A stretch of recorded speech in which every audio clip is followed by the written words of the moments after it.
বিশ্ব সংবাদে আপনাকে স্বাগত।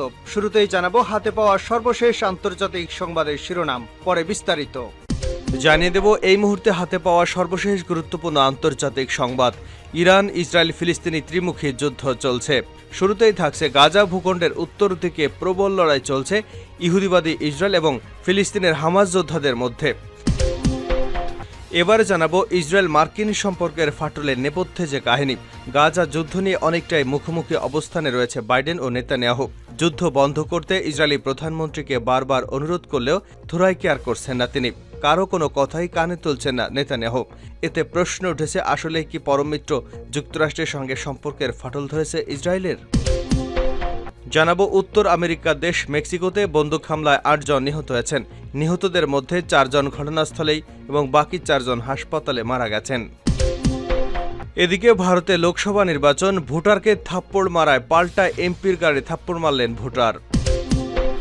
এবারে থাকছে দলীয় প্রধানের পদ থেকে পদত্যাগ করছেন পাকিস্তানের প্রধানমন্ত্রী শাহবাজ শরীফ। সোমবার তিনি পাকিস্তান মুসলিম লীগ নওয়াজের প্রেসিডেন্ট পদ থেকে পদত্যাগ করেছেন। দেশটির সংবাদ মাধ্যম ডনের এক প্রতিবেদনে এ তথ্য জানানো হয়েছে। এবং সর্বশেষ জানাবো কানাডার পশ্চিমাঞ্চলে দ্রুত ছড়াচ্ছে দাবানল। কানাডার পশ্চিমাঞ্চলীয় অঙ্গরাজ্য ব্রিটিশ কলম্বিয়ার দাবানলের কারণে কয়েক হাজার বাসিন্দাকে তাদের বাড়িঘর ছেড়ে সরিয়ে নেওয়া হয়েছে।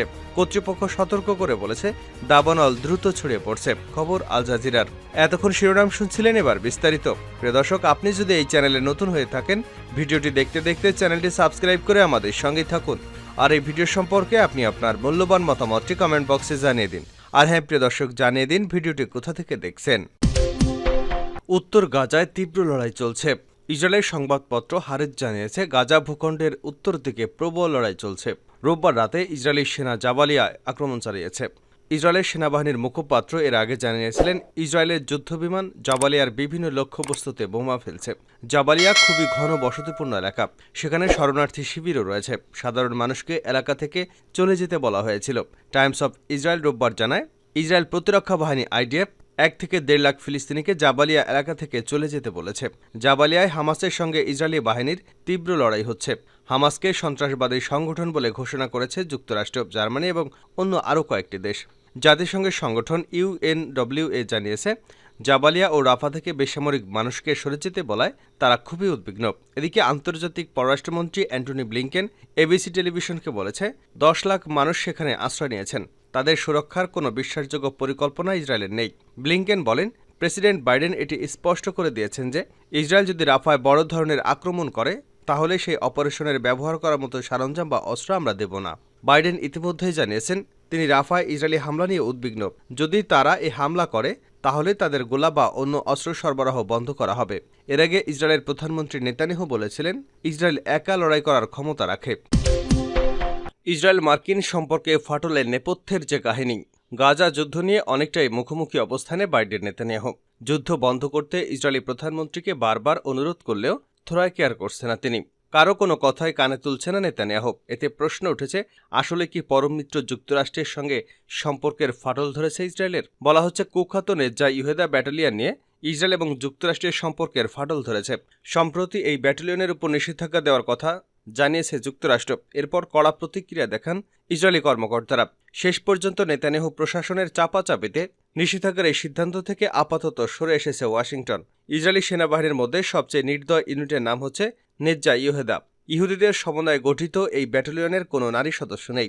এই ইউনিটের বিরুদ্ধে প্রায় মানবাধিকার লঙ্ঘনের অভিযোগ পাওয়া যায়। তবে গেল বছর এক ফিলিস্তিনি আমেরিকানকে হত্যার ঘটনায় নেজ্জা ইহুদা একটি ওয়াশিংটনের সঙ্গে তেল আবিবের টানাপোড়েন চলছে।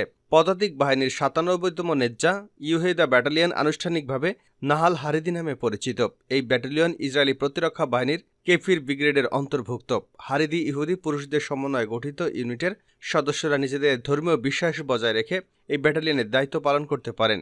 সাধারণত পশ্চিম তীরে নিজেদের কার্যক্রম পরিচালনা করে থাকে নেজ্জা ইহুদা ব্যাটালিয়ন। নেজ্জা ইহুদা ব্যাটালিয়নের মোটো হচ্ছে সামরিক ক্যাম্প পরিচ্ছন্ন রাখা, অর্থাৎ তাওরাত অনুযায়ী ইহুদিদের সামরিক ক্যাম্প পরিচ্ছন্ন রাখার উপর জোর দেওয়া তাদের বিশ্বাস। এমনটা করলে যুদ্ধের সময় ঐশ্বরিক সাহায্য পাবেন নেজ্জা ইহুদা সদস্যরা।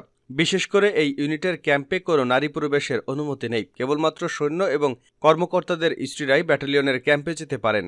ইসরায়েলি ওয়াগনার গ্রুপ খ্যাত এই ব্যাটালিয়ন ১৯৯৯ সালে গঠিত হয়। শুরুতে মাত্র ৩০ জন সৈন্য ছিল এই ব্যাটালিয়নে। নেজ্জা ইহুদা একমাত্র ইউনিট যেটি বারবার পশ্চিম তীরে মোতায়েন করা হয়েছে। পরে অবশ্য জর্ডান ভ্যালি, জেনিন এবং তুলকারাম ও রামাল্লায় তাদের কর্মকাণ্ড বিস্তার করা হয়।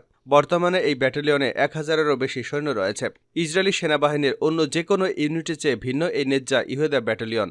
এই ইউনিটের জন্য স্বেচ্ছায় নিয়োগ ব্যবস্থা চালু রয়েছে। নেজ্জা ইহুদা ব্যাটালিয়নে আল্ট্রা অর্থোডক্স, ধর্মীয় জয়নবাদী, হারেদি ইহুদি, বিদেশি স্বেচ্ছাসেবীদের নিয়োগ দেওয়া হয়। ইহুদি আইন অনুযায়ী সৈন্যদের জন্য খাদ্য তালিকাও এই ইউনিটের জন্য তৈরি করা হয়। মানবাধিকার লঙ্ঘনের সিদ্ধহস্ত নেজ্জা ইহুদা 2022 সালে গ্রেপ্তারের সময় ফিলিস্তিনি বংশোদ্ভূত মার্কিন নাগরিক উমর আসাদকে হত্যা করে। পরে মার্কিন চাপে উমরের পরিবারকে ক্ষতিপূরণ দিতে রাজি হয় তেল আবিব। যদিও শেষ পর্যন্ত নেজ্জা ইহুদের সদস্যদের বিরুদ্ধে হত্যার অভিযোগ গঠন করা থেকেই বিরত থাকে ইসরায়েলি সরকার। মেক্সিকোতে বন্দুকে হামলায় নিহত 8। উত্তর আমেরিকার দেশ মেক্সিকোতে বন্দুক হামলায় 8 জন নিহত হয়েছেন। নিহতদের মধ্যে 4 জন ঘটনাস্থলে এবং বাকি 4 জন হাসপাতালে মারা গেছেন। শনিবার দেশটির মোরেলোস প্রদেশে এই হামলা এবং হতাহতের ঘটনা ঘটে। সোমবার এক প্রতিবেদনে এ তথ্য জানিয়েছে বার্তা সংস্থা এএফপি। প্রতিবেদনে বলা হয়েছে, ছুটি কাটানোর জন্য মেক্সিকো সিটির বাসিন্দাদের জন্য মোরেলোস খুবই জনপ্রিয় গন্তব্য। যদিও এটি অশান্ত গুয়েরেরো প্রদেশের সীমানায় অবস্থিত, আর সেখানেই বিভিন্ন ড্রাগ কার্টেল তাদের কর্মকাণ্ড পরিচালনা করে থাকে। গত বছরের নভেম্বরে কুয়ের্নাভাকাতে পুলিশ এবং কথিত অপরাধীদের মধ্যে সশস্ত্র সংঘর্ষে বেশ কয়েকজন নিহত হয়েছিলেন। ভোটারকে থাপ্পড় মারায় এমপির গালে পাল্টা থাপ্পড়। ভোটারদের সারিতে না দাঁড়িয়ে সরাসরি ভোটকেন্দ্রে ঢোকার সময় বাধা দেওয়া এক ভোটারকে কষে থাপ্পড় মেরেছেন এক আইন প্রণেতা। পরে ওই ভোটারও পাল্টা থাপ্পড় মারেন আইন প্রণেতার গালে। এমন একটি চিত্রের খবর দিয়েছে ভারতীয় গণমাধ্যম এনডিটিভি। এনডিটিভির খবরে বলা হয়েছে, ভারতের চতুর্থ দফার নির্বাচনের সোমবার দেশটির অন্ধ্রপ্রদেশের একটি ভোটকেন্দ্রে এ ঘটনা ঘটে। ভিআইপি হিসেবে ভোটারদের সারিতে না দাঁড়িয়ে সরাসরি ভোটকেন্দ্রে ঢোকার সময় এ কাণ্ড ঘটিয়েছেন অন্ধ্রপ্রদেশের ওয়াইএসআর কংগ্রেস পার্টির বিধানসভার এমএলএ শিবকুমার।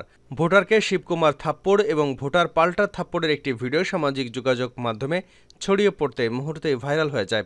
এ ঘটনায় দেশটির নাগরিকরা ভিআইপি সংস্কৃতির সমালোচনা করে এই আইন প্রণেতার শাস্তি দাবি জানান। একজন আইন প্রণেতা ভোটকেন্দ্রে গিয়ে ভোটারদের সাথে এ ধরনের আচরণ করতে পারেন না। সূত্রটি আরও জানিয়েছে, সামাজিক যোগাযোগ মাধ্যমে ভাইরাল হওয়া 10 সেকেন্ডের ভিডিওতে এ সময় ভোটারকে রক্ষা নিরাপত্তা বাহিনীর কোনো কর্মকর্তাকে এগিয়ে আসতে দেখা যায়নি। এনডিটিভির প্রতিবেদনে বলা হয়েছে, হাতাহাতি শুরু হওয়ার আগে ঠিক কী ঘটেছিল তা পরিষ্কার নয়।